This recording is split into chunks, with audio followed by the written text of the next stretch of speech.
constantly getting a lot of questions from people who have never tried psychedelics before and are curious about trying them. You know, that perhaps you're in a dark place in your life, or you know, you're just kind of trying to find your life purpose, or it's just another kind of guidance. And this may surprise you guys, but we don't completely recommend everyone to try psychedelics. We're not completely against it, but it's not something you need to do. It's not something you need to seek out and be like, oh, I have to try ayahuasca. There are dark doors to this as well. There is a darkness that you might open yourself up to that can completely mess you up. So if it's... And part, like, just to go back on that kind of part of the curse of being in my situation is that I'm much more aware of the people who do go on dark paths, and that stuff doesn't get talked about online. But I see it's part of reality. It happens more and more all the time. And so, you know, part of me kind of goes through, like, I feel guilty for even promoting this stuff, especially in my younger years, when this is serious stuff, you know.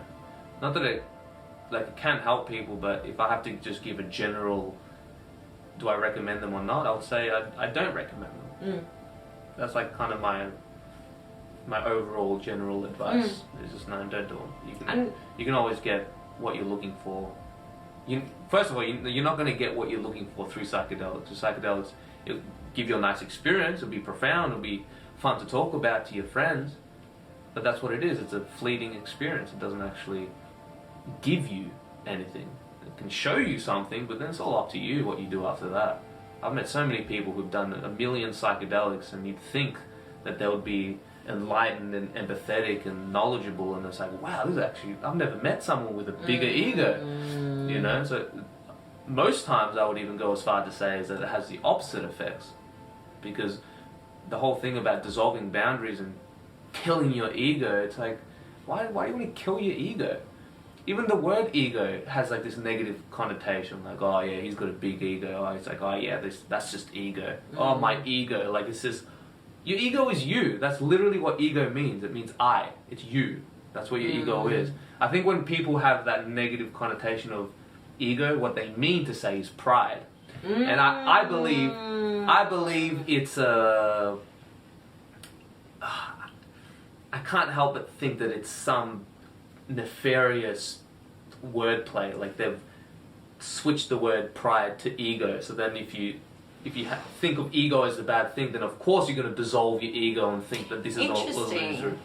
But if we swap the word ego for pride, because that's what is New Age spirituality's biggest, and the psychedelic community, I would say, one of the biggest blind spots is pride. Yeah. But we don't talk about that. Interesting, because I always used to kind of relate the fact that ego, in Spanish, selfish is egoísta. Egoísta. But if you cut it down, ego would just be self. Yeah. Instead of self, like egoísta, selfish. Yeah. So ego would just be the self. Exactly. I. Okay, I didn't really think about it like that. That's why I don't use ego in a negative, because your ego is also the part of you that your ego is the part of you that helps you care for your family over complete strangers. You know, it's also the part of you that takes care of yourself, that eats healthy, that works a job and provides for your family. There's so many amazing things about the ego. And so it's a huge trap. It might be saying this to you a lot. It might be semantics, but... I remember saying that to you a lot when you started and you were talking about dissolving the ego. And I'm like, yeah, but how would it be good to completely get rid of your ego if your ego does bring all this good stuff as well? Yep, it brings boundaries, structure, authority. And that's good stuff. That's why, again, it's all this negative connotation with it. And when you start dissolving boundaries, then you dissolve... It's like, imagine, try growing a garden without any boundaries around it and see how far you go. See how far and healthy your plants are going to go without bugs and animals kind of destroying it. There's a spiritual war out there, man. We need boundaries. Because I was thinking... Ego is good. It's just pride. That's the downfall. And again, I feel like the fact that we don't even use the word pride in New Age spirituality is the trap itself. That's pride. They don't. It's like you know, your pride doesn't want to acknowledge itself. Yeah, and so if it just calls it ego. If anything, we use the word pride as a good thing. It's like, oh, look at you, you're so proud. Yeah. Pride is all about not knowing your place. Pride is the opposite of humility, and humility is knowing your place in the cosmos. You know, it's like you don't want to raise yourself higher than the heavens, but you also don't want to put yourself lower than the earth either. It's like, know your place. Yeah. And in New Age spirituality, no one knows their place. Everyone thinks they're God. You know, so it's like that, which is obviously the complete opposite of humility. That's like pride times over 9,000. Yeah. It's over 9,000! It's over 9,000! What, 9,000? There's no way that can be right! Where's your saying pride? What I was gonna say was, when we did ayahuasca, because the first time you did it was a different time than when I did it, but we were both very desperate. We were both in very desperate times. We both had an issue that we were like, I don't know what else to do. Yeah. There was a reason behind it, but if I think about, like, so the reason I went to do ayahuasca was because of my health issues, my thyroid. And then, to be honest, going to it, it wasn't the ayahuasca that healed it. It was everything else I did. Did ayahuasca benefit me? I had some profound experiences and I did learn a lot. I think the biggest would have been the first night when I learnt to love myself again. And the other would be kind of like humbling myself when Tom went through his dark night and realizing that, fuck, there's not, sorry, I shouldn't swear, was realizing that... humility. Learning, yeah, that's good. was realizing that sometimes there's nothing you can do. Sometimes you can just, all you have to do is just kind of sit and wait it out. Beyond your control. Wait for the storm to pass. Absolutely. Yeah. And just kind of be there when the sun is out, when the rainbow's showing, you know, just, I don't know, because I've met a lot of people that are like, I've never done psychedelics, and I'm like, don't. If you don't need to. In fact, that's why when I say, like, it's not just like singling out the psychedelic community, it's a humans in general, man. It's like the pride is our biggest, it's the root of all sin, right? So it results in our downfall. But I do notice it a lot in kind of New Age spiritual circles, is that pride, man, is just so inflamed. It's like, once you do psychedelics, it's like, I know better than the rest of the world. And if you haven't done psychedelics, you don't know what you're talking about. And again, it's because they base their entire worldview on empiricism. Empiricism is basing your worldview on what you can directly experience. And while that sounds really smart in the beginning, which was, I was an empiricist my whole life, up until maybe, a couple of years ago, is that just because you directly experience something or observe something, it doesn't make it true. Because your thoughts, we're fallible by nature, right? Your perception could completely miss the mark and you don't know. And again, pride will stop you from seeing that. Pride will tell you, no, you've experienced it. This is truth. Yep, that's it. And it's not as simple as that, There's many things in life you can't directly experience. Like numbers, mathematics. We can't directly experience the metaphysical principle. We can only see the physical manifestation of it. But yeah, it's more about... Because like, how many times do people have the exact same experience and then they come out of it with completely different worldviews? Yeah. So even just that should disprove empiricism as like the number one unit of measurement. Like, yes, if you experience it, then it's true. It's like, what does that even mean? So if I have a psychedelic experience and then an angel comes to me and tells me all this thing, therefore it's true because it feels good and I experience it, where is that angelic being even coming from? If that's true, that's actually completely terrifying, because in one of my trips, I remember seeing little shadow people lingering around, waiting to pounce. That was when we were doing the heroic dose with, am I allowed to say names? Sure. With Jab and Ahmed.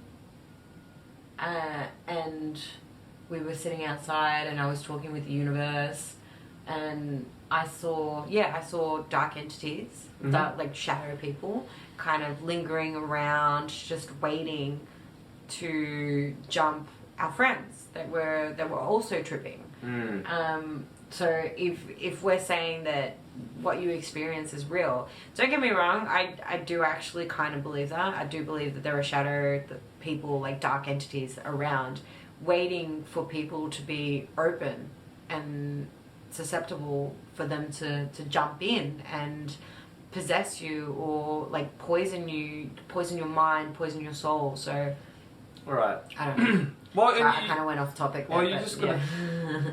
Mate, there's predators on all scales of reality. No, you know? no, this is my point actually. I opened that door because I did a high dose of mushrooms. I opened that door for these shadow people to come down.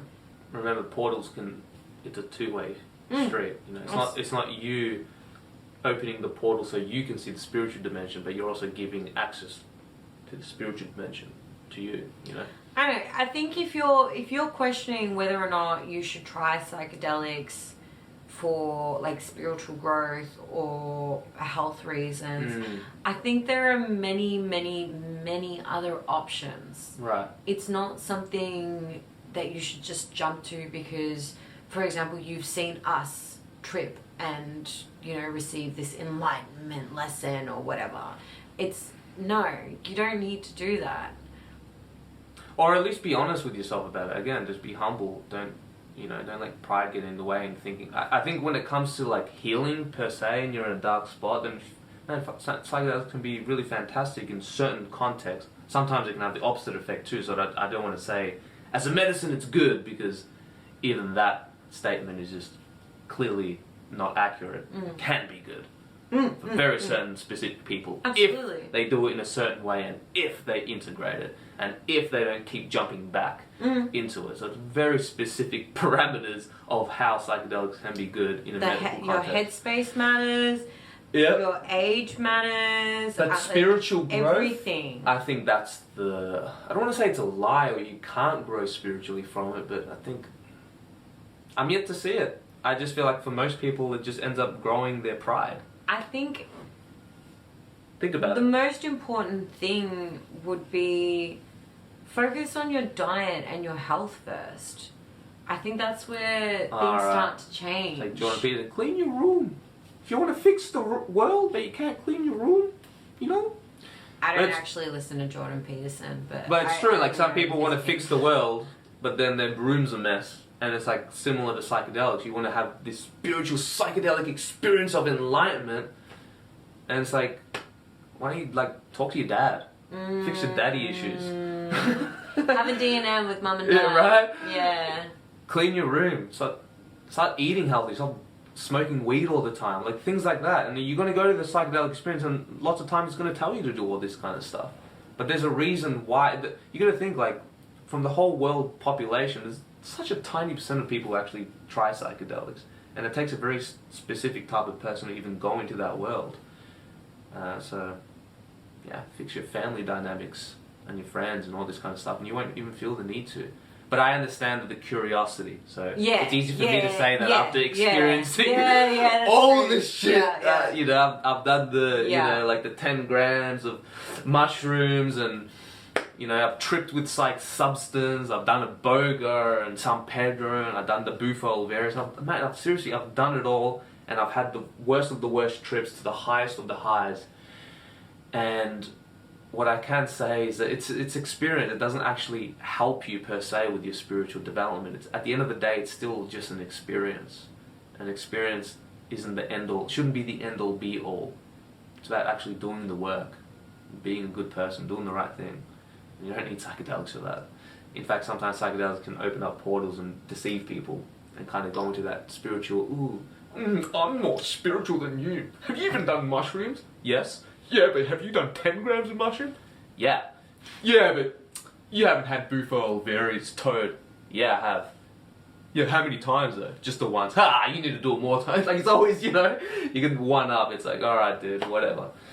But I'm glad I did it all, so at least I can say with kind of clarity and certainty that when it comes to, again, specifically spiritual growth, it's debatable. So yeah. Anyway, my camera's about to die. We've got 10 more seconds. So yeah, that's it. Thank you very much for watching our episode, and we'll catch you guys next time.